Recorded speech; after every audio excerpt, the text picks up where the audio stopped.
that for providing that musical. I'll be performing all night till 2 a.m. each night. Come drop by Till at the 2 door. a.m. Awesome. Well, we want to welcome everyone. We have a small group tonight, but we want to welcome everybody to the second branding workshop for the Vermont Manchester development. We're super excited to be at this place at this point in time. And so what I'm going to do right now is to share my screen for the agenda. So do bear with me for just a moment. Okay, here we go.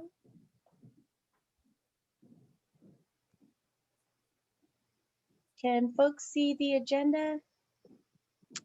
Not yet. Not yet. Oh, okay. I think it should be showing up in just a minute. Yeah, let me eat while we talk. Yeah. Okay.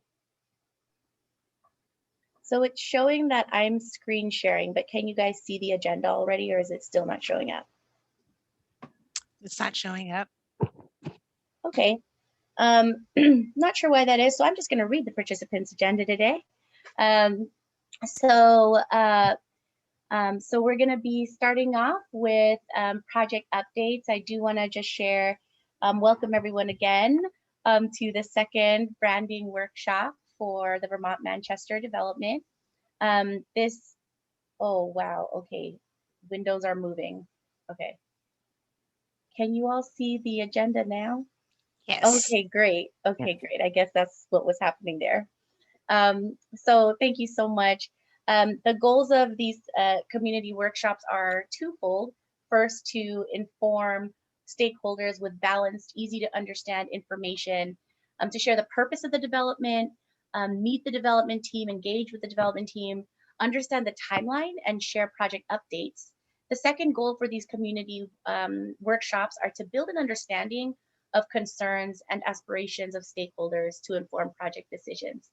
This evening, we're gonna start off with project updates as we do with every workshop, starting with some project updates. Laura Bell is here to share an update about the seed school. Alexis Lang will be talking about sharing an update on the affordable housing component of the mixed use development.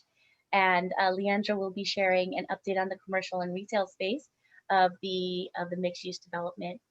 Then I'm actually gonna turn it over to Prime Store, and they're actually going to lead and facilitate this section of the agenda, where we'll be talking about the branding goals, the process, and we actually have our partners, our consultant partners on the branding piece, who will be sharing, presenting on the different naming options based on the last session, which Claudia will talk more about the process.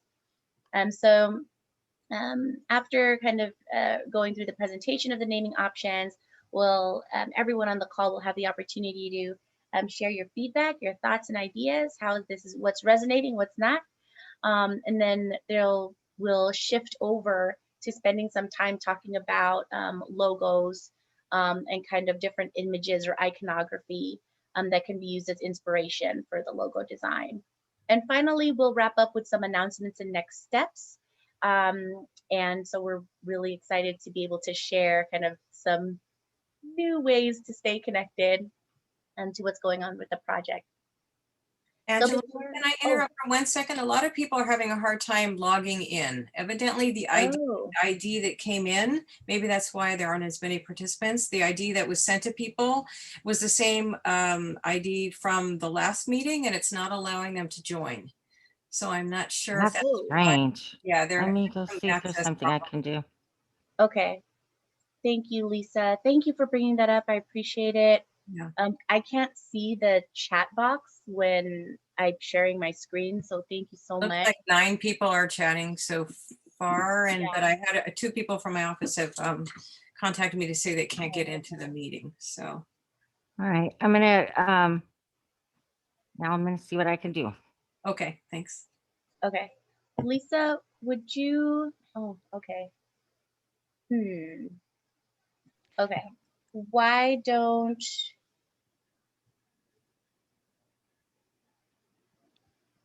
okay. Yeah, I also just got a text message that someone can also not jump in.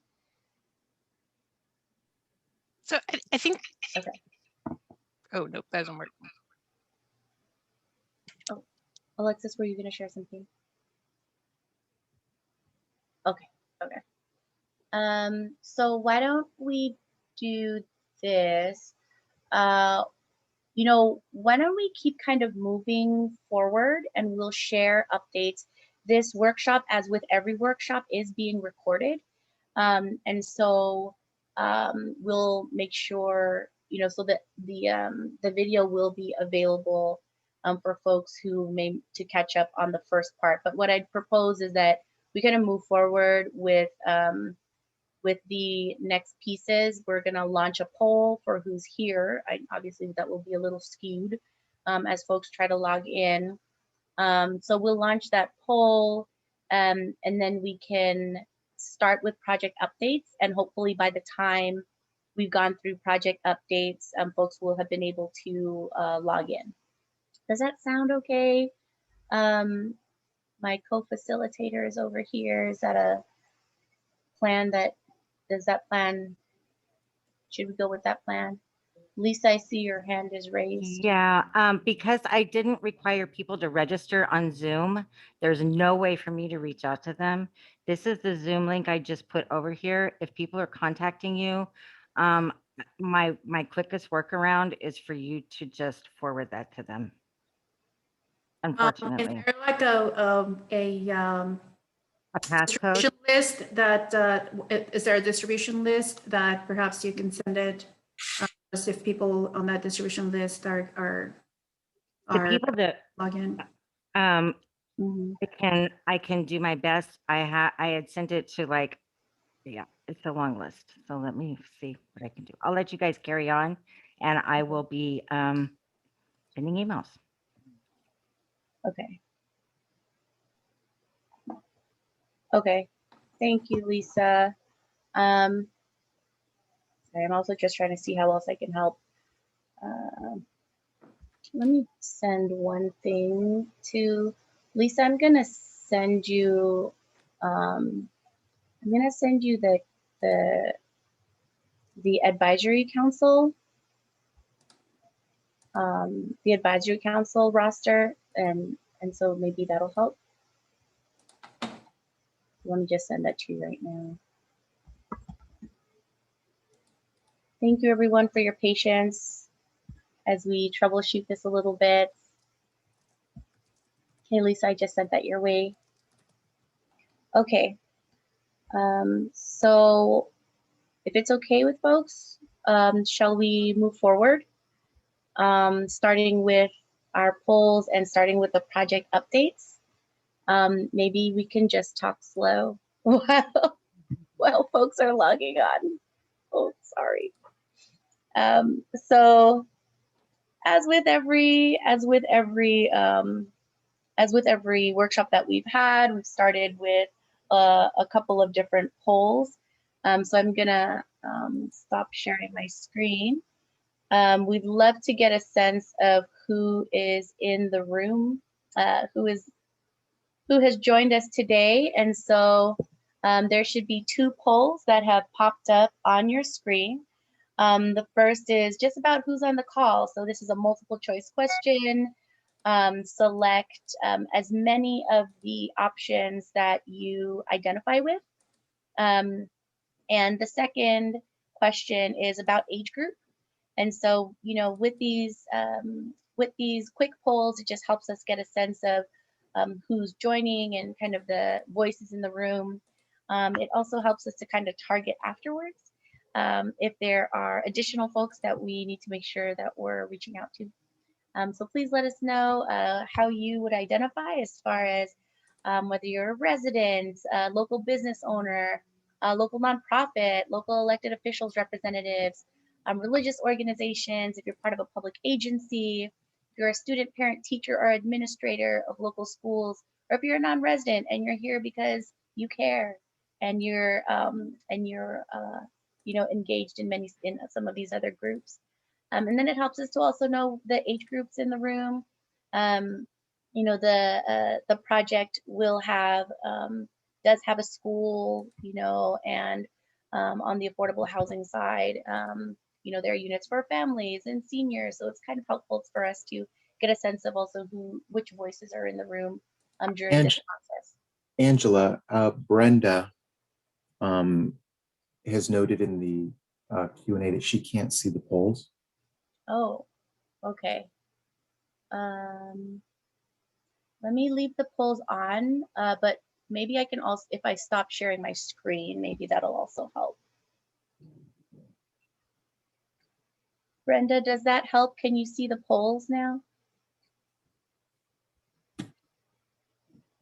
No, she says she can't. Let Let me ask a crazy question, Angela. Do you have the ability to unmute everybody just to hear who's on the line? I can. I can. Okay, I'm just gonna do it individually, so Okay. it's not like an all button. All right. And so I'm just going through the participant, all the participants, the participant list on the side here, and I'm able to kind of, there's a button to allow folks to talk. Okay, so can you hear me now? Yes, we can hear you, Brenda. Okay. All I get is poll in progress, and that's it. It's just a button, nothing else. Are you on your computer or on a phone? I'm on my iPad. So there should be a button like in the middle, like in the middle of the thing, and you push it, and then it'll show up. Like, because I'm looking at it on my phone. Oh, I have the same got it. issue. You have to like, yeah. Okay. Okay, thank you. Alexis. You're welcome. Okay, so we'll leave the poll open for a couple more seconds. I'll give folks another 10 seconds, if that's okay. We've gotten pretty good participation on the poll. So thank you so much for everyone participating.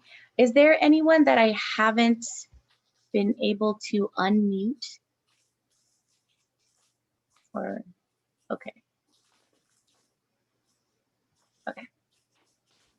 Okay, so hopefully everyone has the ability to unmute yourself now when you'd like to make a comment. It is a small group, so it's great that we can just kind of have some dialogue with each other this evening.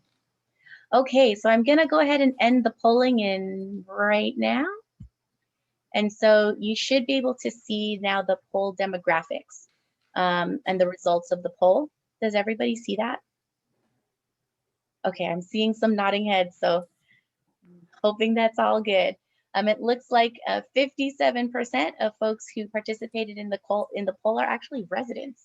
And that is what we love to see, that residents really have the predominant voice in these conversations. So thank you so much for being present today and participating.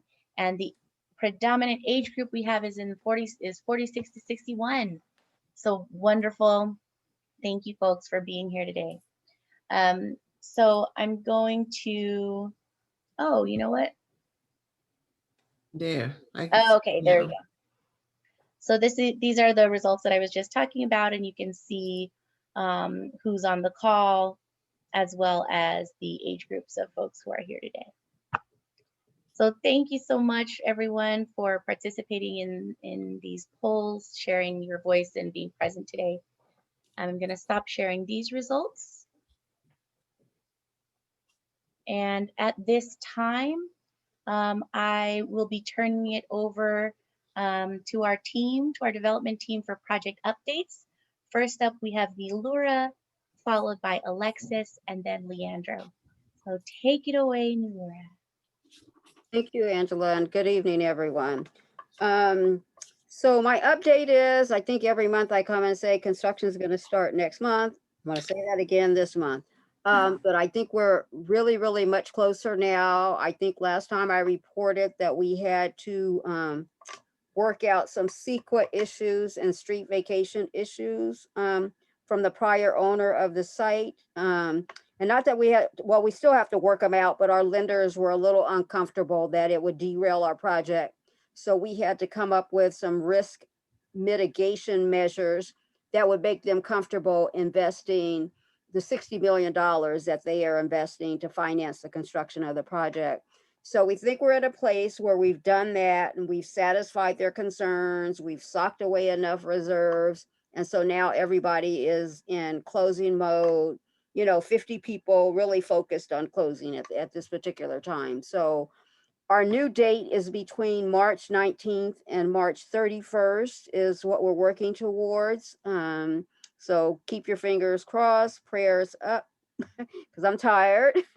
But we're going to get there. And then the other piece of information is that we are going to have an information and resource fair on March 3rd. That was previously going to be a job fair.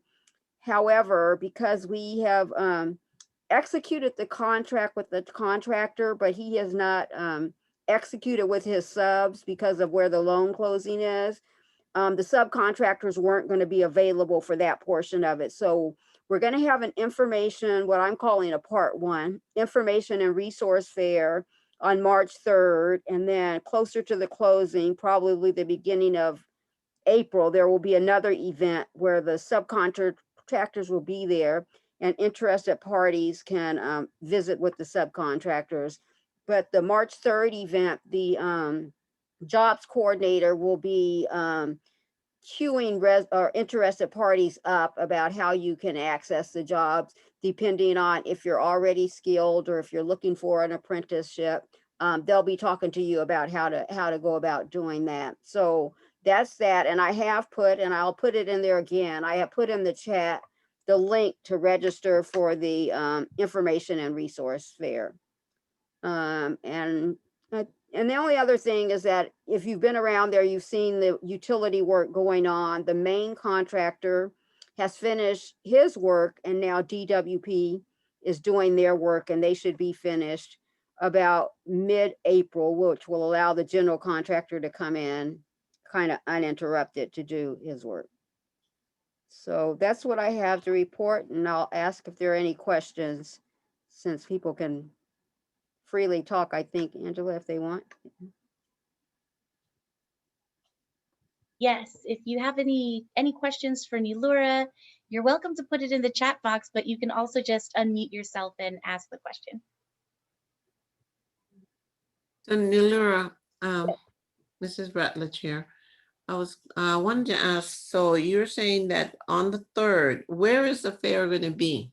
It's going to be a virtual fair because, we're not comfortable convening people yet.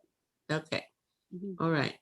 So anybody, what is the age group that can apply? Anyone of employable age. Okay. That is interested in a job in the construction field. Construction, yes. Okay, thank you. Hi, Miss Rutledge. I'm glad you could make it. Yeah, I had a hard time getting in. I didn't get the link. Yeah, don't know what happened there, but I'm glad we were able to send it to you again. You're here now, so thank you. Well, I actually registered for the next one and the one next. So I tried that same link that was sent to me for the next one, and it worked because nobody was able to send it to me. Okay, we'll have to do this follow-up after this and make sure everybody has the next link. So thank you, everyone. Okay, any last questions for Nilura? At this point anyway, you can always ask follow-up questions in the chat box or throughout the conversation. Okay, great. Alexis, you are up. Yes, hi. I think since our last meeting, there has been some update. We applied for our final funding sources for the housing piece, which are the tax credits and bonds. We are waiting to see how that works through the process, but there are 2 rounds that we can apply for to meet our deadline for closing this year. And good news is with Congress, they have I guess the House is getting ready to vote on their COVID relief, and part of that includes additional bond capacity. So right now we're in a competitive process, but if Congress passes the COVID relief by April, then we'll basically have all of our funding without having to be competitive at all, which is great. And that's really the only update. We're just, moving along, going through the plans, talking with our potential service provider, which is CRCD, and with others to make sure that we're, designing a project that will meet the needs of future residents. That's the only update I have for the housing piece. Thank you very much, Alexis. Can you hear me okay? Okay, Yes. Wonderful. Hey, thank you everybody for joining tonight. I feel like I have become friends with pretty much all of you, and I have, I think, 60% of your social security numbers. So far so good. And as always, next. oh yeah, I got, give me time. But it is an honor to have you here tonight. And we appreciate it because we know that you're taking time out of your schedules. Because we know you all, as always, we don't mind if you pepper us with questions. We want to be as transparent and open as we possibly can. And one of the things that we always like to start with, especially because sometimes there are new members, is what's most important to us, which are the sharing the vision for the project, as well as our commitments to the project and to the community itself, which again, for us is really the most important thing of all. On the vision side, our vision is based on achieving the following goals: attracting a quality anchor grocer to the site, attracting quality restaurants and shops to the site, creating entrepreneurial incubation spaces, creating training offices for Metro, create an inviting and safe pedestrian plaza, providing parking for all the uses, create a unique development project that the community can be proud of. And on the residential side, hi everybody, my name's. Thank you, Isaias, for muting yourself. You are on so many calls throughout the week. You probably have like 7 screens dealing with all of your community calls. And on the residential side, providing 180 units of quality, affordable housing. Commitments. This is what we are asking you to hold us accountable to. Local hire for the construction, local hire for our tenants, healthy food options, minority business enterprise participation and focus, union participation, business creation opportunities, ongoing plaza activation and events, a safe environment, ongoing community outreach, and formation of the Community Action Committee is now complete. And our approach to community outreach is perpetual. It will not be stopping anytime, even after the project is open.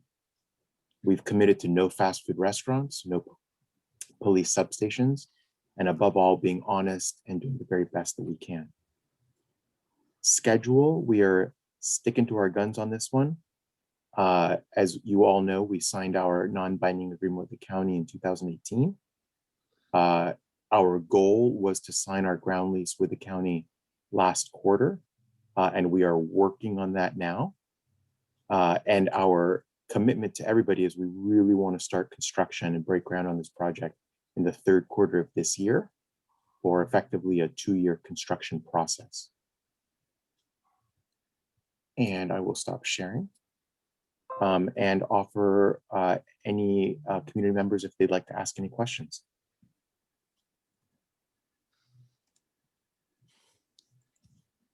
You're saying that we're going to have access to this meeting later on so I can share it with other people? And so is it going to be sent to me as an email or what? We are always willing, Ms. Rutledge, to send directly links to anybody who requests it. However, the intent is to post these recorded meetings on the website itself for it to act as a repository for our history, and so everybody can access it. Excellent. But can it be sent to me individually, and maybe I can learn to go to your website and access it later? Yes, Ms. Rutledge, we can do that. Hey, Leandra, this is Joy from Southwest Neighborhood Council. Hi, Ms. Enix. So we have other developers that are doing, that are also going to have retail, that are coming to us and asking us for the community's input on what they would like to see. And it just occurred to us with, several developers gonna be, offering retail. We really don't want to provide everybody the same answer, or we want to at least have some coordination. So when you guys get to that part, if you guys could, share it or, interact with us, because we don't want to tell everybody the same thing. I think that's a very smart move. I will tell you this, Ms. Enix, that the size of the anchor that we're looking for really doesn't fit in too many locations within your council district. And as a result, I'm not really worried about overlap. After we focus on the anchor, our primary focus is going to be on brown and Black owned businesses and trying to attract them and incubate them to our project. At the very end, we're going to then start working on what we call the quick serve restaurants or sit down restaurants. And I guess what I'm trying to tell you is that I'm not really worried about overlap. I'm more worried that we all outreach to the tenant community for them to invest their dollars in this district. I think that's the primary goal. Further to that, Ms. Enix, you know that I'm always a resource to you if you ever want any advice on tenancies, or as we've done before, the void analysis maps. But I want you to be successful without worrying about overlapping with us. Thank you. And Ms. Enix, if I would add that there on the VMTPT website, on the website for this development, I'm looking at it now. I put the link in the chat box also, and it does have all the videos posted and materials posted from all of the previous community workshops. And one of those workshops was specific to retail and commercial space. And so, everyone who attended that workshop, all of that input is captured there as well. And I don't want to speak just completely on behalf of the development team, but it is at this point public information. And so if any of the development partners that you're also hearing from are interested in hearing or what those discussions were at that workshop, it's public information now, and you're welcome to share it. That's very helpful, Angela. I will provide that information to those developers, and maybe they'll reach out to you guys and you can coordinate in some other way on other things. And because some of the things you guys are saying we're being told by the other developers as well. So it just seems like, we just want to find a way to where things won't overlap, or they'll be interesting and different. But so thank you. Absolutely, thank you. Hi, this is Brenda Anderson. I have a question for Leandro or Angela. And I think because I came in late to the game, back in the day, we had talked about possibly a franchise pharmacy because there wasn't one within the area. And is that up for consideration? Because now if you need to go, I think the closest one is off of Western and Slauson. But there was always a conversation of trying to have a franchise pharmacy that was easily accessible, especially for the more seasoned adult having to try to get their medication. I would like to tell you that we would welcome that use very significantly. When we did our community outreach poster boards, the use of a pharmacy came in second of uses that the community was looking for. So we do think that that's really an important component. I personally met with USC Pharmacy. They're expanding their network through Keck. And we'd like to continue to try to bring in, continue to bring a pharmacy to the site.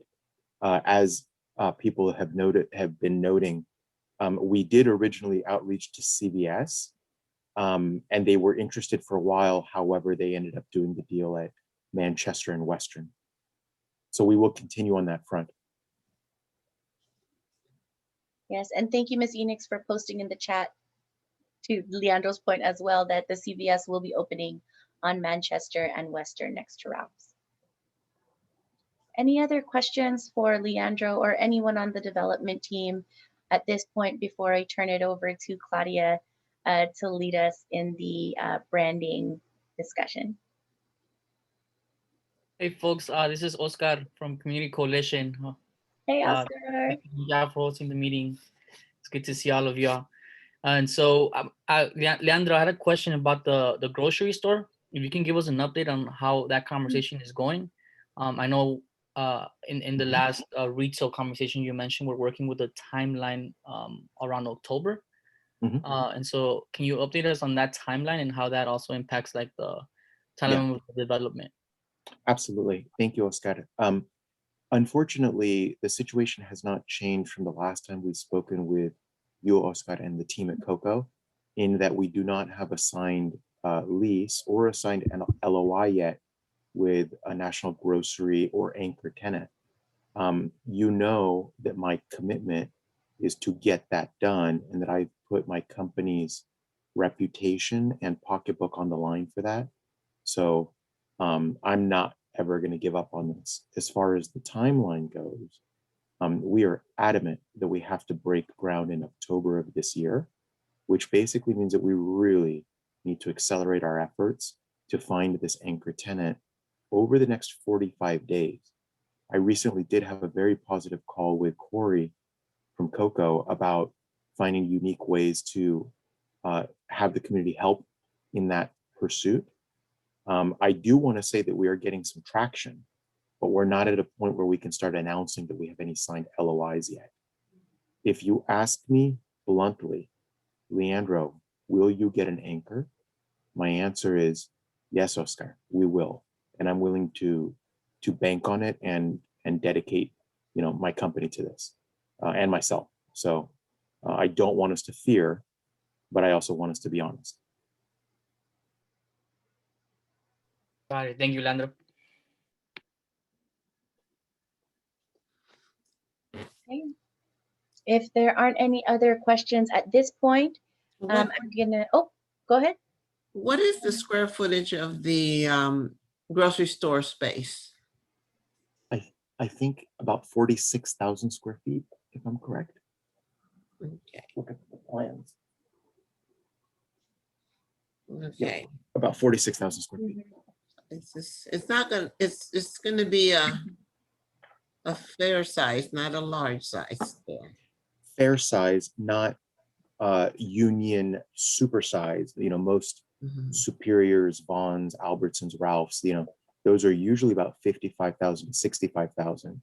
The new Food for Lesses that we're doing are 70,000. So definitely this would not accommodate one of those mega grocers. Okay.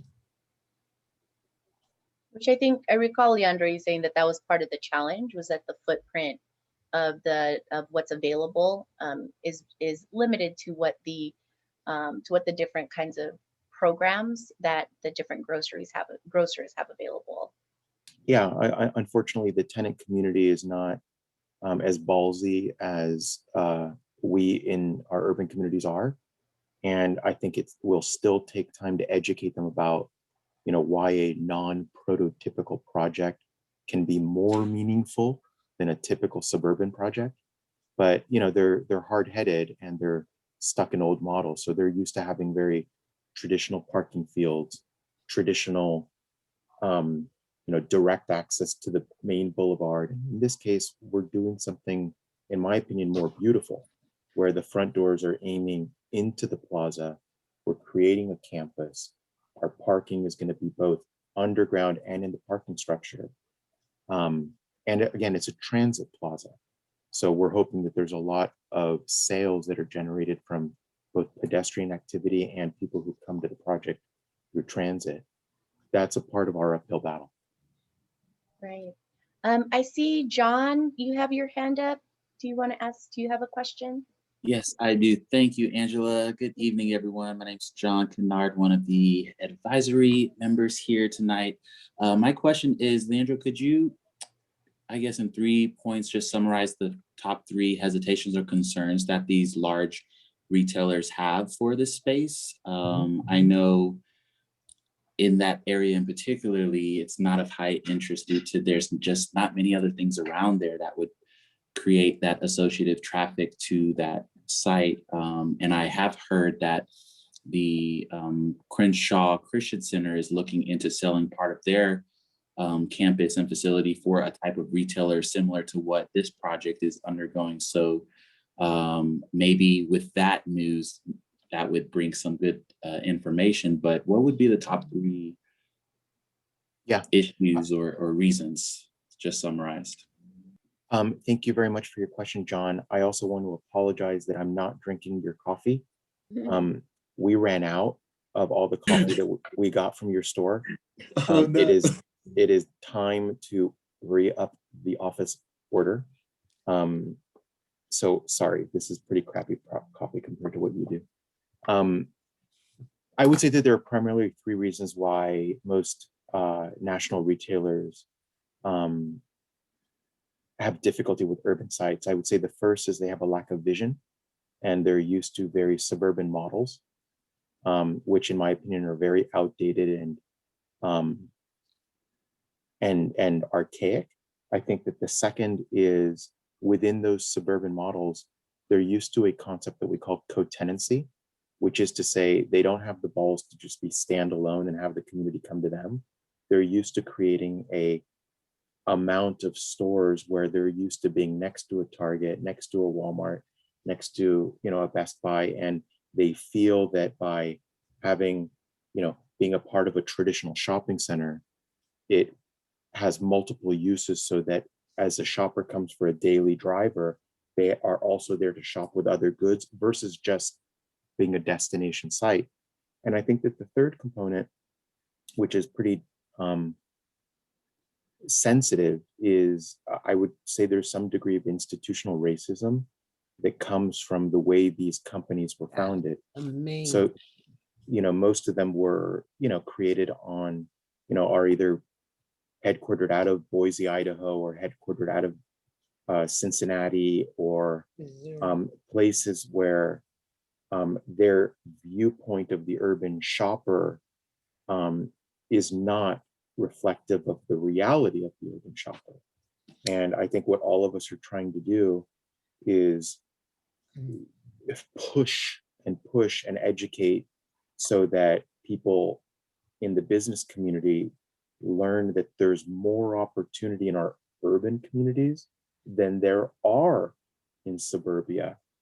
The density of our urban communities, the spending power, the fact that within our communities, people get a paycheck and they tend to use it on things they need, actually creates a higher sales per square foot than shopping centers that are out in more affluent neighborhoods.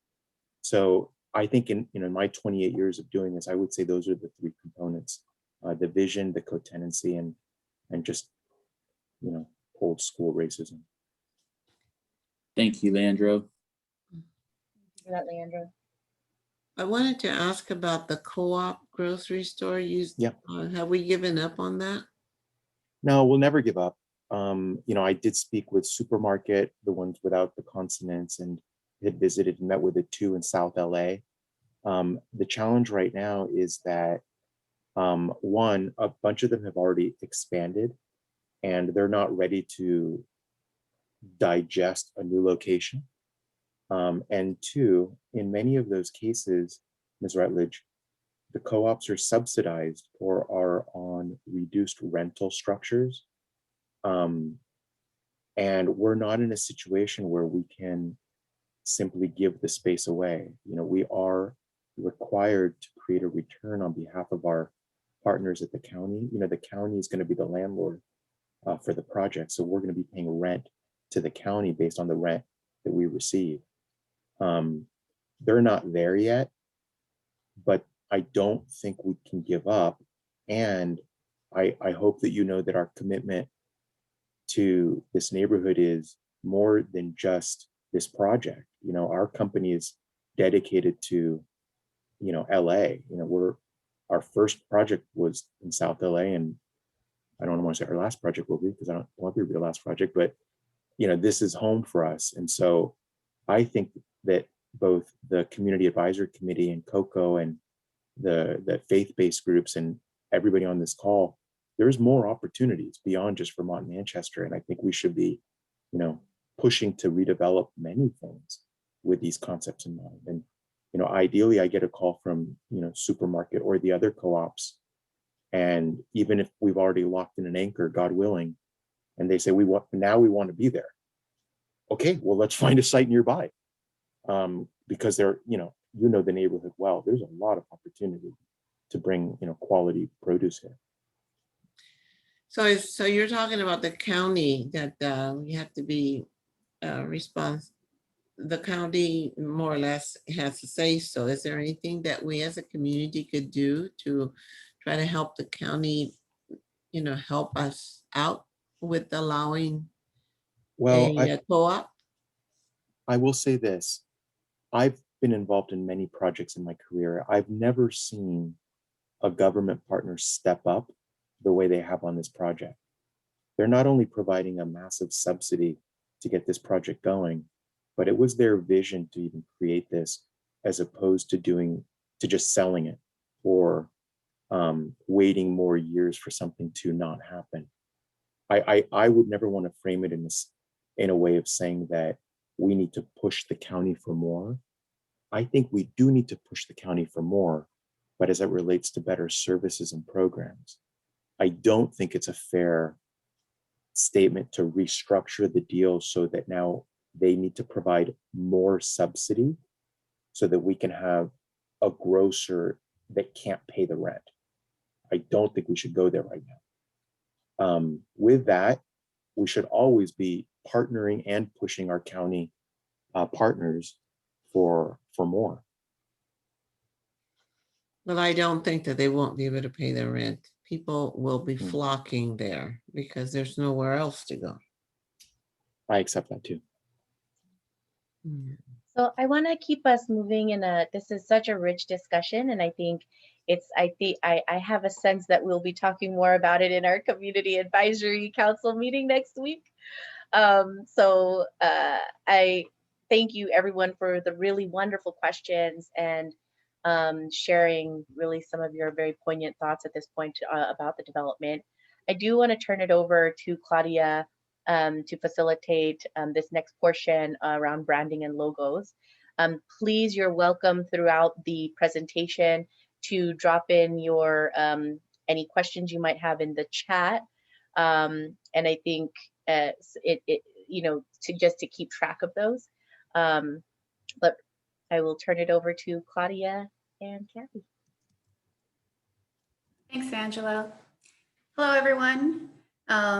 Thank you for joining us tonight. We are going to be covering some more branding information as part of the branding phase. What we have planned for tonight is a recap of the goals and primary focus of the branding workshops. The first workshop, which was held last month, we discussed some potential naming options or suggestions for putting together some naming options, which will be presented to the group tonight, just to get an initial reaction and see if there's anything there that resonates with you. And as well, we're going to start the discussion about the logo. We want to hear from you on some suggestions of images or iconography that can serve as inspiration for the logo. In addition, especially given that we had some challenges with people joining tonight's workshop, we have decided to add a third workshop, or rather a fourth workshop. The previous schedule only allowed for 3 workshops, but we decided that in order to have enough input and give the community enough opportunity to participate, we have added a workshop for Saturday, March 20th at 1 p.m. There will be information that will go out, and you will also be able to sign up for this workshop via the website. And then the final workshop scheduled for April 29th will still be the unveiling of the name and the logo. So we're going to get started now with the presentation of the naming options that were inspired by the input that was received at the previous workshop. And we have Kathy Davies with us, who will cover this part of the presentation. Hi, everybody. Can you hear me okay? Okay, great. Happy to be joining you tonight. Our team has been very excited to be part of the branding process for the Vermont and Manchester project. And we thought we'd start by explaining a little bit about our process, about how we developed, how we researched, and how we developed some initial naming concepts. Hold on, I gotta figure out how to turn the page. There we go. To begin with, we listened in on the January 27th branding workshop to hear everyone's comments and gather inspiration from the community for project naming. Then we did a deep dive in historical research. We looked at historical websites, university archives, particularly USC. We looked at photo images, past and present, of the area. Then we started looking at the arts. We looked at web links to South LA artists, galleries, murals, museum exhibitions, and art centers. We read about music and poetry. We looked at web links to South LA poets, rappers, musicians, and even read about the historic Central Avenue jazz culture. We read about civil rights. We looked at civil rights posters and read speeches. We also looked at other resources. We spoke with the Department of Cultural Affairs, Jasmine Miranda, who was very helpful explaining what they do and how they get involved in public art components and new developments, and led us to the calendar on their website of ongoing cultural events in LA. We reached out to Metro, to the historic archivist. We haven't had a response yet, hope to at some point. We had a lovely conversation with Oscar. I believe he's on the call tonight. Hi, Oscar, of COCO, who gave us a great overview of the goals and community action in South LA. He gave us some information about the history of the area and told us some stories about board members who've lived in your community for decades. And that was quite interesting. He passed on some information, COCO publications, and gave me some visuals on a mural that's currently being painted, I believe, outside the building. So that was quite helpful. And then we did a lot of work with word search. We made lists and lists of words and phrases that define the values, the character, and vision for this project. And we worked with them to create some naming options. So tonight we're presenting some initial naming options for your consideration, which we hope are reflective of the tone and character of this project and of the community itself. The first name we came up with is Evermont. If you look at it, it's actually Ever and Vermont combined together. We added an E in front. The concept is pride of place, legacy, honoring past and present. Evermont speaks to the ongoing transformation and renewal of Vermont Avenue. The name honors the legacy of South Los Angeles that has ever been changing and evolving over the years. True to its communal roots, Evermont recalls the past, nods to the present, and celebrates a future of new possibilities.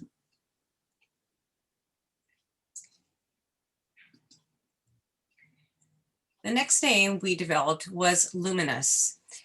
Of course, luminous means bright and glowing, so it's a change of spelling from that. But also, if you look at it in terms of a definition, it means light within us. The concept is shining light, inspiration, and a bright future. Luminous suggests a bright and inspiring future comes from the Latin luminosus, which means light. Light as a symbol of hope is often mentioned in literature, poetry, and civil rights speeches, including "You are a light, you are the light" in John Lewis's book, Across That Bridge, A Vision for Change, and Amanda Gorman's recent inaugural speech, "For there is always light, if we're only brave enough to see it, if we're only brave enough to be it."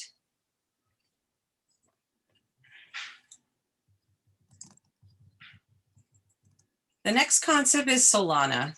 We were trying to capture the essence of the spirit of the community. The concept is, This project is the soul of Los Angeles. If you look at it, it's a combination of soul and LA. Solana will reflect the heart and soul of South Los Angeles. Soul music is a popular form of gospel music. And if you have soul, you really feel what it is to be alive. Soul is also an alternative spelling for soul, S-O-L in Spanish, which means sunshine, signifying a bright future. Alternate names could be Sola or Sola Center, but using the concept of soul of Los Angeles to create a name is another concept. Another name derives from the location. It's a neighborhood destination, Vermont Vista and Vermont Knolls. If you look up the definition of knolls, it means either a small hill or a ringing of a bell. So in essence, this project is ringing in a new era of hope for the community, for the surrounding neighborhoods. Alternate names could be Hope Knolls or The Knolls, but either way, tying into the location of the area.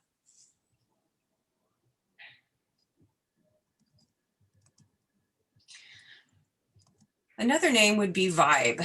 It could be an acronym for Vermont is brimming with energy, or we could come up with endless combinations of what those letters could stand for. The concept of this name is rhythms of the city, vibrant and dynamic. We read a lot of South LA freestyle and rap poetry, and one of them said, music is the heartbeat of the City of Angels. So we started reading more about music, and from the first half of the 20th century, when Central Avenue was the West Coast epicenter of jazz culture, to today's vibrant and diverse music scene, South LA has been a part of a long tradition of creative expression. So Vibe will reflect the energy and rhythms of the city. And like I mentioned, it could be an acronym or it can just be the word. Another name is Vivera. It's an anagram of revival. We started taking words and moving the letters around, and we came up with this name minus the L. The concept is revitalization of Vermont, a true catalyst for change. Vivera derives from vive, meaning live, and vera, meaning the Latin word for true or truth.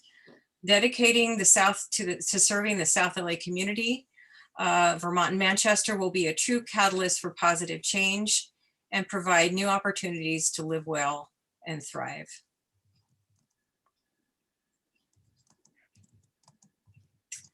Another idea is the idea of what connects us. Connects us is the name. You can see it's a combination of connects and us.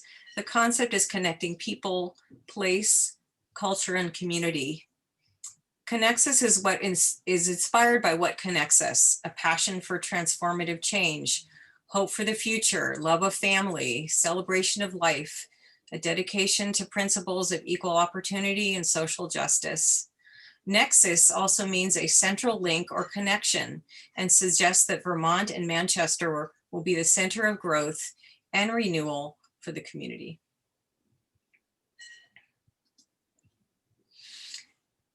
Avenue is another possibility. It's a combination of obviously a change of spelling from the word avenue, from Vermont Avenue, but also avenue and anew. This is the concept for Vermont Avenue reimagined. Avenue suggests the reimagining of Vermont Avenue as a new vibrant destination serving the South LA community. The word derives from avenir, meaning to come to or arrive.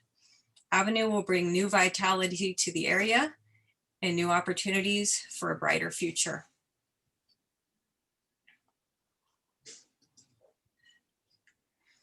Another concept is vertex. We started thinking about the idea of Vermont in exchange of people, ideas, commerce, and culture. A vertex is the intersection of two lines that create an angle. It can also mean a summit or a high point. Vertex, an acronym for Vermont Exchange, will be situated at the intersection of two major streets, Vermont Avenue and Manchester, and will be a high point of social and community activity. The name also references the distinctive lifted corners and angled roof lines of the architectural design.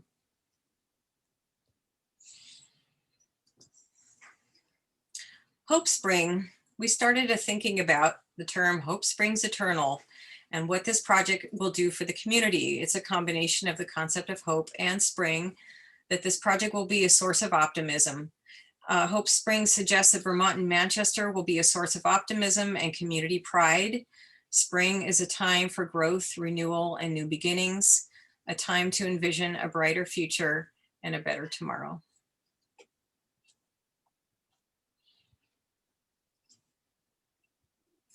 Avera is a combination of avenue and era. This will be a new era for Vermont Avenue. The name Avera combines avenue with era, denoting a new era for growth and change on Vermont Ave. Ver is also short for Vermont, and ver also means to see in Spanish, connoting a forward-thinking approach to urban renewal.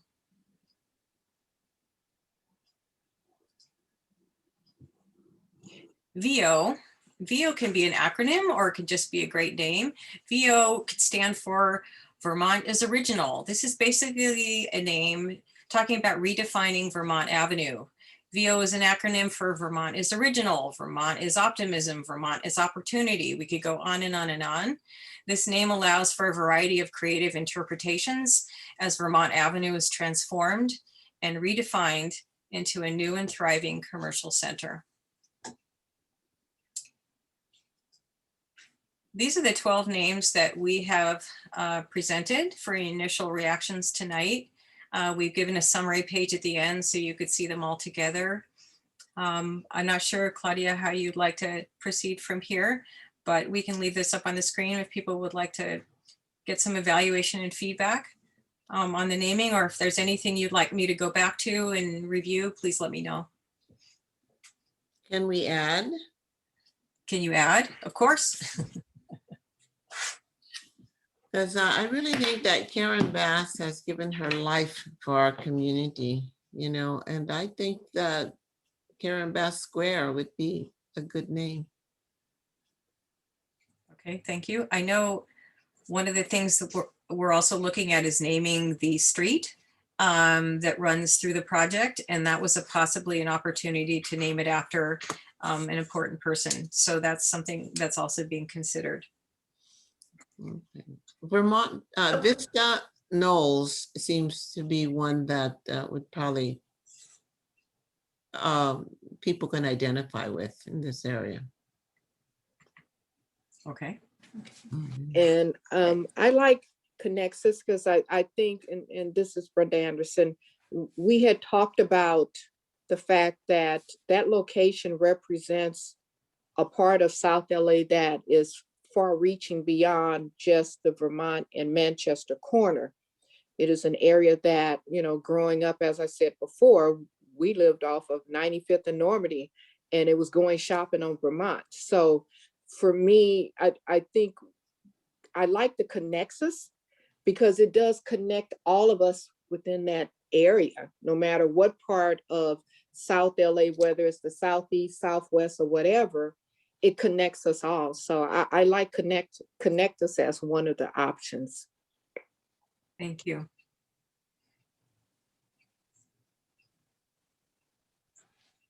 I don't know if there are any other comments.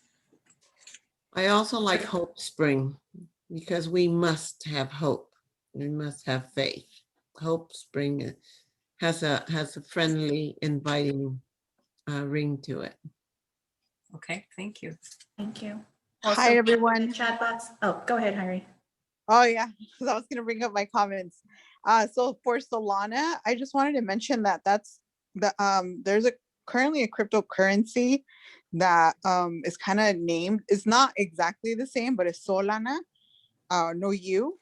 So I don't know how wise it would be to be named after a cryptocurrency. In regards to, I think these are all great ideas. They all sound great.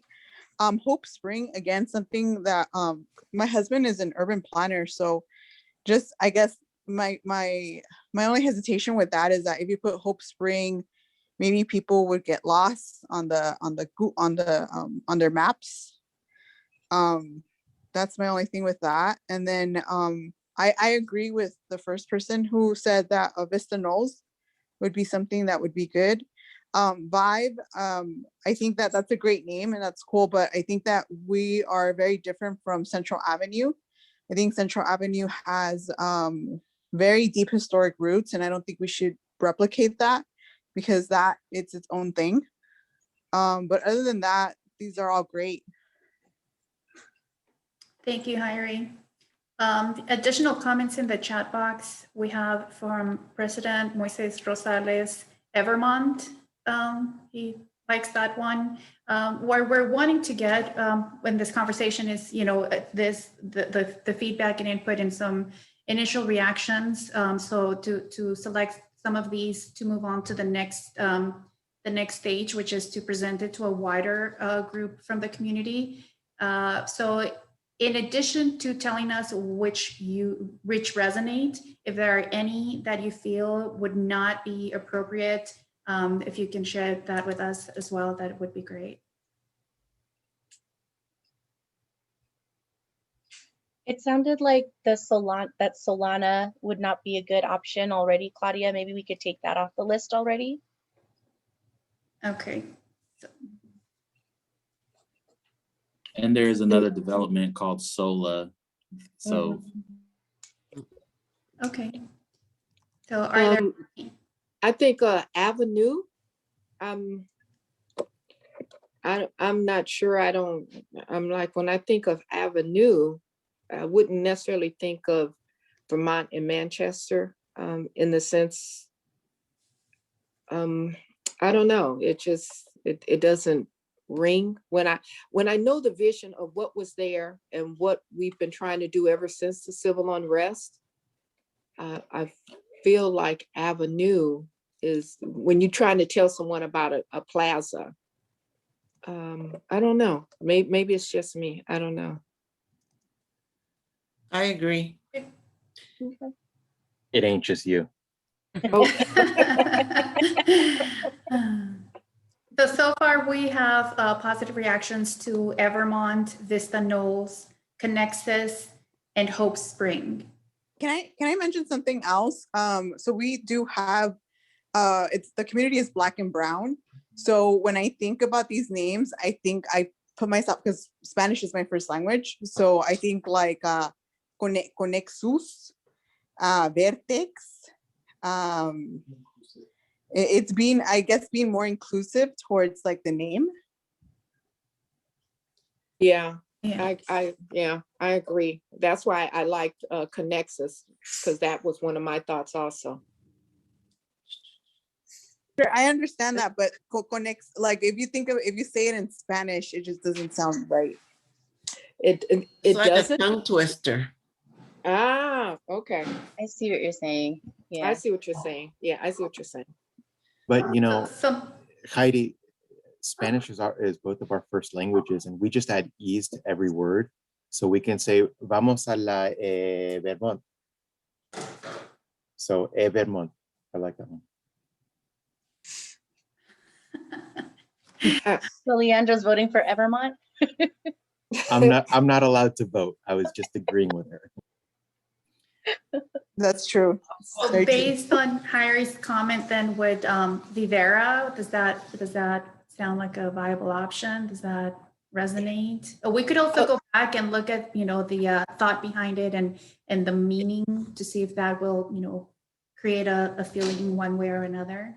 You know what, I think, and this is just an observation, while we know that South LA is predominantly Latino, but when you talk to people about South LA, it still has a relationship of being African-American, where people recognize it for that. And so if we go with a name like how do you say it? Vivera? Yeah. Is that going to cause people to say, well, now, wait a minute, what about those of us that are African-American in here? Because it has such a Spanish kind of element to it when you say it. So I would want to err out on the side, something that is rather neutral as opposed to leaning one towards the other. Thank you for that. Noted, yes, thank you. Are there any other comments or reactions or questions or? Yeah, I had a question, Claudia. Yes. Yeah, this is Oscar again. Can you tell us a little bit more about the process that we are in right now? Seems like we're already like voting things in and out. But can you remind us of the process of how it will be? I'm not sure how. I think like for the purpose of this call, it makes sense to reduce the list. But in the future, like definitely, and I'm not sure how many folks are on the call, but to make it a process where we definitely involve more folks. So yeah, can you go over that for that purpose? Sure. So tonight's session is the second workshop related to branding. Originally, when we set up the process, we set up a schedule of 3 workshops. The first workshop was held in January. Today is the second workshop, and then the final workshop where we were going to do the unveiling is scheduled for April 29th.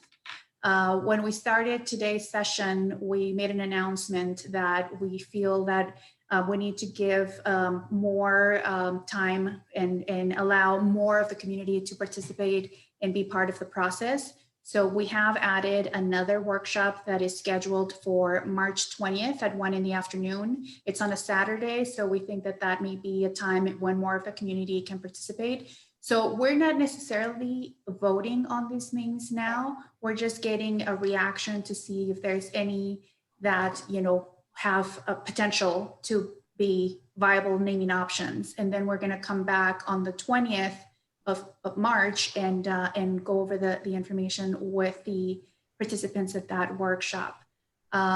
These names were inspired by the input that was provided in that first workshop in January. So that's why Kathy went through the explanation of the research that she and her team did in order to arrive at these options. So right now, again, we're just trying to get some initial reactions. And, you know, somebody asked if we would take new suggestions, and that, yes, we definitely would. And then we'll go back and you know, come up with additional options that can be presented at the next workshop on March 20th. And the unveiling is still planned for April 29th. In April 29th, as I'm sure, or it would be in remembrance of the LA civil unrest. So it will be 29 years since that happened. So it would be sort of like a celebration on, you know, where we are now as opposed to where we were 29 years ago. Wow, that's perfect. Just the timeline of it. Claudia, for the 29th, is it gonna look similar to this, where whoever hops on the call will be able to vote on a process, or is there like a week-long, 2-week-long process to be able to get like that community final input? So the plan is to get the vote on March 20th. So what we're going to do between now and then is we're really hoping that the CAC and more of the community members can help us get the word out so we can have, you know, robust participation at the next workshop to be able to you know, get as much community input as we can. We had not thought of making this, you know, like you get the information today and then can vote in a week, because that would require, I guess, that we have an additional workshop. Right now, the intent is to just have that final presentation on March 20th and get the feedback on that day, and then come back on April 29th and unveil the name and the logo. Hyrie had asked in the chat whether this was the font that was going to be used, and it's not going to be the font. Once a name is selected, then Kathy and her team will go back and give us some font options that will be presented at the unveiling.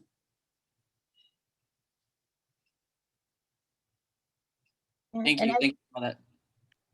Thank you, Oscar. I did see. I just want to make sure that everyone can unmute themselves if you would like to share a comment.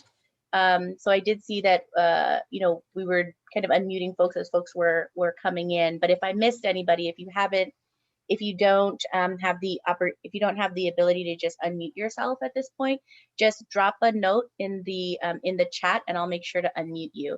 It's just kind of hard. There's no button for me to just unmute everyone. So I'm just kind of going through the list. Thanks. So if there are no more comments or suggestions or questions, nobody wants to go back and look at the thought behind the name or the process, then we can go ahead and move forward with the next part of the presentation.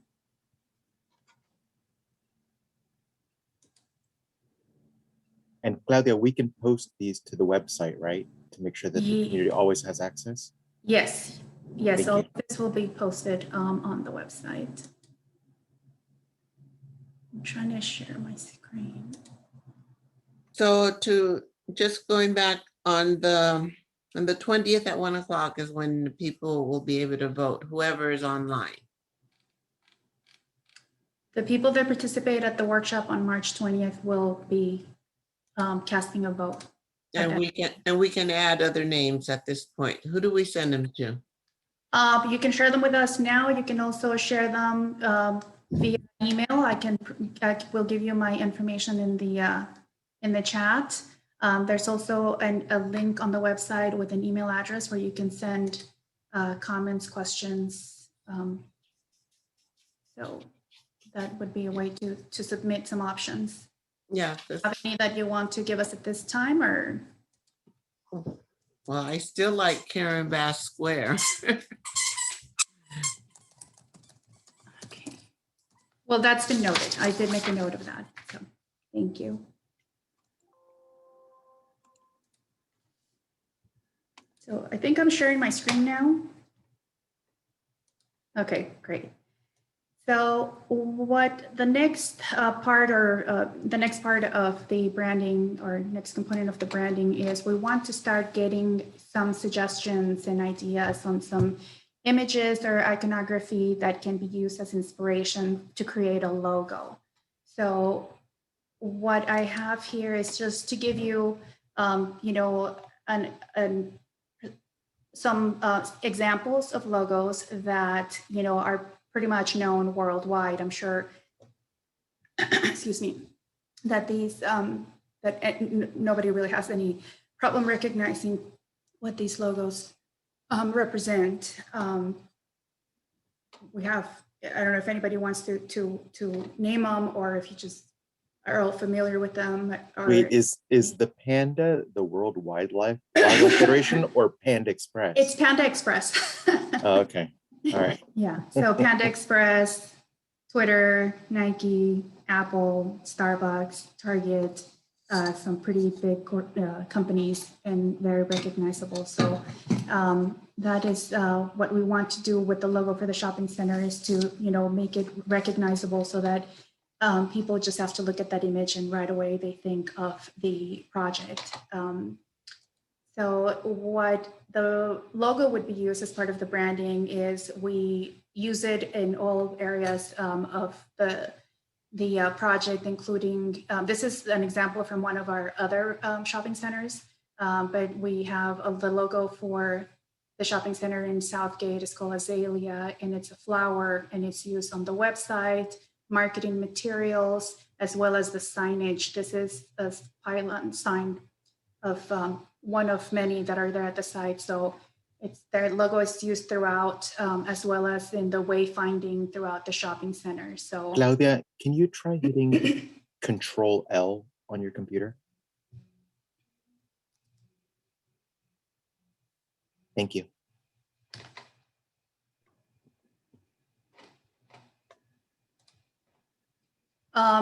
And this is just to give you an example of some of the inspiration that has been given to us at other projects that help us kind of use as inspiration to propose or come up with some logos. This is from our project that we finished in Watts at the end of 2019. You know, people suggested music, diversity, roots, arts and culture. There was the freedom tree and active lifestyle. So all of this feedback was taken into account when the logo was created. And then this is just some examples of, once the logo is created, how we can be creative with it and, have it, use it in different ways and different colors. This is a seasonal colors for the logo. So that can, add a little more creativity to marketing materials and just pamphlets and that sort of thing. So I don't know if anyone has any questions at this time, or if this is enough of an explanation to where we can move on to getting some input as to some images or iconography or, objects that would be used to inspire a logo for this project.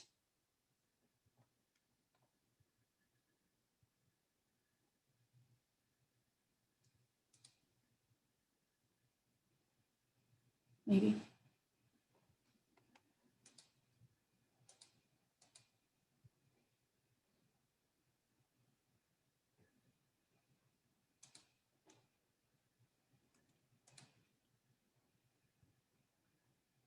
I can't hear anyone. I don't know if anyone's talking. Everyone's talking at the same time, Claudia, that's why. For terms of iconography, I'll tell you that for some reason, when I close my eyes and I think of the project, the whole concept of connectivity, growth, and movement, I think of a lot of almost like lines of action, as opposed to something feeling very stagnant. And I just see a lot of like movement in it. That's all I can think of right now.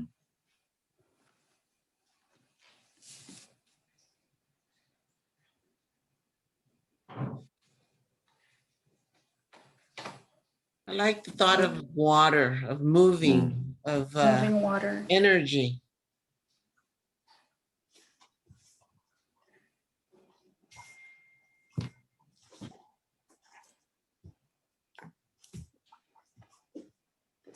Okay.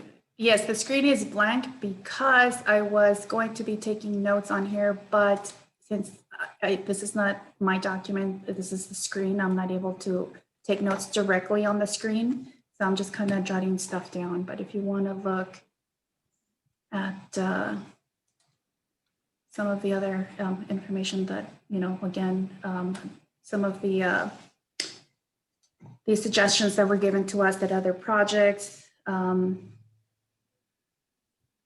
Claudia, I wonder if it would be helpful to see the name options again. Maybe that'll also help to spark some inspiration. Would you like me to put those up again? Okay. Are we going to have a water fountain there at any point? I thought I heard that we were going to have a fountain. No, that's not our thinking right now. At one point early on in the project, we had talked about kind of a central fountain, but then we started shifting more towards themes of usable area. So what we're currently planning for is more areas where the community can gather. We have found that when you do a big central fountain, it actually kind of detracts from the ability to like congregate, to do community meetings. So we're actually designing something much more comfortable. So there's actually some grass berms and trees and an opportunity, almost like a serene walk with a lot of benches and seating for people to really be together. Well, what I was visualizing is like a wall, like a falling, like a waterfall type of thing that's falling on a wall, and that it just makes it very alive. Willing to look into that. That could be pretty cool. And Leandra, also, I have a question. Because South LA is almost like a tree desert, what are there going to be a lot of trees that would, like you said, with the waterfall and the trees, kind of inviting to like a coolness, a calmness kind of thing? That's exactly what we want. So not only are we going to be planting some beautiful new trees all up and down the full block of Vermont, but we're creating this plaza feature that's going to be pretty robust with plant life, both at like the very lowest level, mid-level, and then at the canopy level. And that's really what we're trying to create, is something extremely inviting, that it's going to be built on many different planes so that Right. you can effectively sit, relax, congregate, and it's not going to feel like a flat plaza that's dusty and dirty. It's going to be Right. almost like this very ultra landscaped component. And we had shown a couple designs for that in our previous presentation. However, we can show that also again and put that on the website. Some pretty Yeah, cool because ideas that we're coming up with. I'm thinking, given that we have pretty much warm weather throughout the year, but especially in the summertime when it's really hot and people are looking for shade to cool off and that kind of thing. So if they're in that shopping center setup, then they have these different options where they can, you know, cool off a little or kind of bring that freshness to it. I like that a lot. We agree. Okay. And I just put in the chat box, as Leandro mentioned in one of the previous, actually in the November 18th retail and commercial space community workshop. There was one of the PowerPoint presentations actually showed a preliminary design of the plaza. And so I put that link in the chat box if anyone wants to check that out. It's another good way to see what Leandro's talking about the layout and the trees. Can I add something? I'm wondering if maybe we can use the pine tree, because Vermont does have a lot of pines. Or palm. But Heidi, you're thinking iconography related to growth. No, I just like the tree.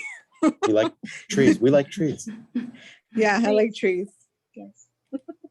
I love going to national parks, so maybe that's it. Same, Heidi, same. I've been collecting my national parks passport stamps for a couple years now. That's so cool. This is Kathy. A couple more things to consider that we have been tossing around. You know, you can, if working with the idea of freshness and new, you can also extricate. It doesn't have to be a whole tree. It could be a branch. It could be leaves suggesting new growth. Or seed. Exactly. It could be something like light rays, light beams, a source of light and hope. It could be a butterfly, which symbolizes metamorphosis, transformation from something into something more beautiful. I mean, there's lots of nature images that we can also think about as we start figuring this out. So I just want to throw that out there. We're brainstorming on our end also.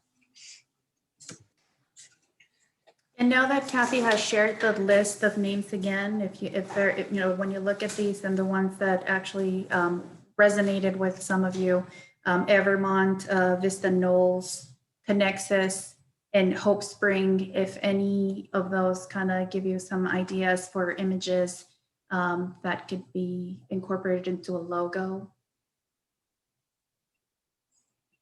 or inspire the logo.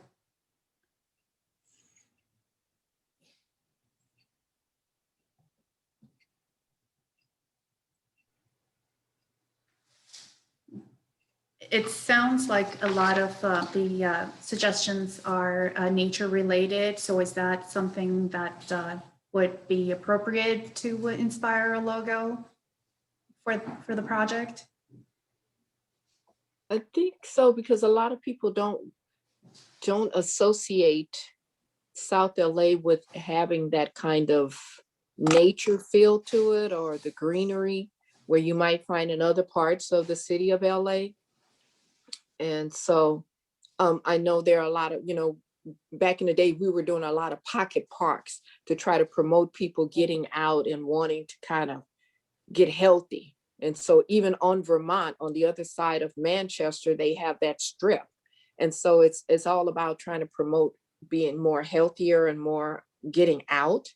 So I think also, Ms. Anderson, what I really like about what you're saying is that so many of the themes that we've been working on for a couple of years now for this project have to do with wellness, healing, new opportunities. And that's both what we're conceiving up in the plaza, but also in the material selection. And I'm not sure if we've made this clear, but this project is going to be built with sustainable materials. And we're going to be going with what's called a LEED certification for the US Green Building Council to give us the designation of sustainable building. Yeah, that's what I so was going to ask about the LEED certification. Yeah, we're definitely going to get a LEED cert for this one. Like the solar kind of panels and stuff, because we don't have a lot of those kinds of buildings in South LA, and we really should. All the other parts do, and so we need to start thinking more proactively towards that.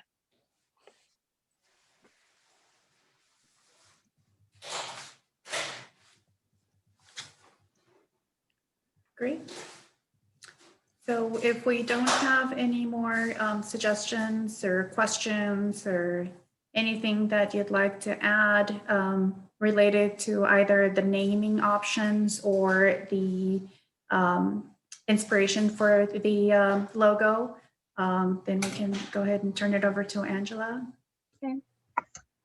Can I ask Claudia, earlier when we were sharing your email information for any other naming ideas, any other ideas that folks might have for logos or objects or other iconography to inspire, to draw inspiration from, by when would you like to receive kind of final ideas so that there's enough time for Kathy and her team to kind of incorporate it in some of the development and in the development of what will be shared on the 20th? So we have approximately 3.5 weeks before the next presentation or the next workshop. I would say if we can get every suggestion or comment in by a week from today, which would be March 3rd, that I think would give us enough time for Kathy and her team to consider those suggestions and have sufficient time to put together the options and presentation for March 20th. Okay. And Kathy, if you don't agree with that, please chime in. No, that's okay. I think that'll be good. I think it's important to get as many comments as possible. So sure, a week is good. And then we'll see what comes back. Great. And we do have our next Community Advisory Council meeting on the 3rd. And so we can devote a portion of the agenda for any other ideas from the CAC also. So that's also there. And I know a lot of our members are on the call today. So know that we'll have some dedicated space for your ideas at the next meeting. Thank you so much, everyone, for your participation this evening. Thank you to our team and Kathy for all your work, for listening to all the feedback heard from the first workshop, and really, taking a really cool deep dive into all of the different possible pieces of inspiration to inform the options that were shared today. We really appreciate your work and appreciate everybody's input this evening. As Claudia mentioned earlier, we did add another workshop, so do look out for that information. We will make sure to send everything out to folks, and so you have that information. Please share it with your networks. Saturday, March 20th at 1 p.m. We want to hear from as many people, and we'd love for us to max out the maximum number of people we can have on this Zoom call, which by the way is like 500. So we would love to get as many people on the March 20th workshop. That will be on Saturday at 1 p.m. March 20th. It will be on Zoom. We encourage everyone to please stay connected.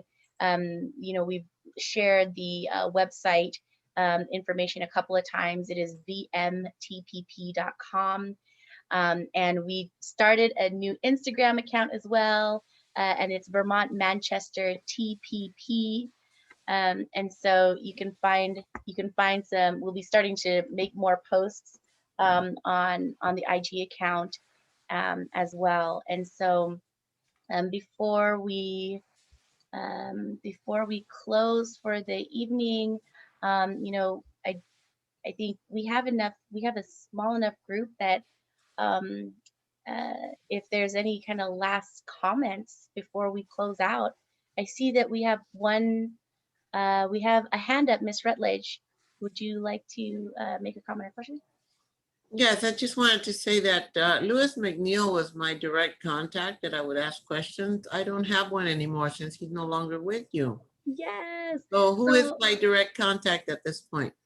So you can contact me for now, and I'll put my email in the chat box as well. So folks who were interacting with Louis, he was our AmeriCorps fellow for about the last year, and his fellowship ended. And I'm really happy to share that because of kind of what the experience that he had from this fellowship, he's actually going back to school for real estate and wants to be more involved on that side. So we're really happy to have him on the team. And we are actually recruiting for a full-time permanent position for a community engagement coordinator. So I'll drop my email in the chat box. And if you have anyone who might be interested, I'd love to share the job description. I know Claudia is also recruiting, for a lead for their community action team as well. So maybe we can post some of those on the website too, Claudia, so that folks have access to those. But yes, Ms. Rutledge, I'll follow up with you individually as well. I have your contact information. Thank you. Thank you.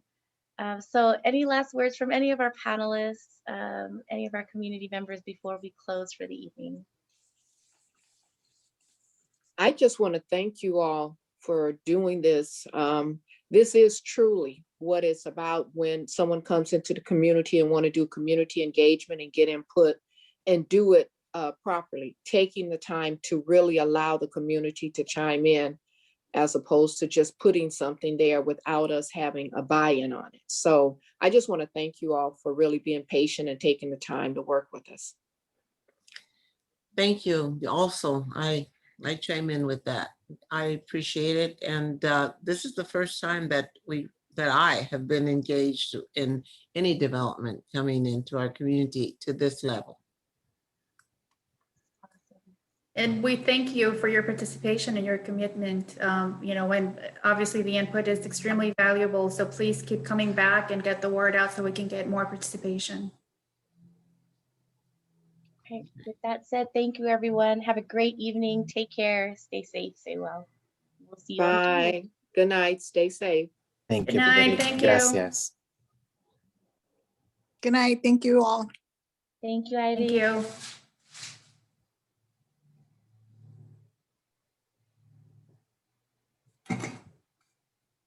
Thank you all. Appreciate it. Thank you. Thanks, Gracias, Oscar. Oscar. Bye. Great Thanks for night. your help, Bye, Oscar. everybody. Thank you. Bye, Lisa. Thank Bye. you. Good night. Good night. Good night. Thank you. Take care. Thank you. Mandy. All right, Claudia, I will talk with you on Friday. Sounds good. Wait, I will send a reminder about the Community Advisory Council meeting to make sure that that's on folks's calendars. But yeah, I was going to send that tonight after our meeting in case there was anything else we wanted to share. So, Okay. all right. That's great. Thanks for all your help, everybody. Have a wonderful Thank night. you, guys. Good night. Take care. Have a good one. Bye.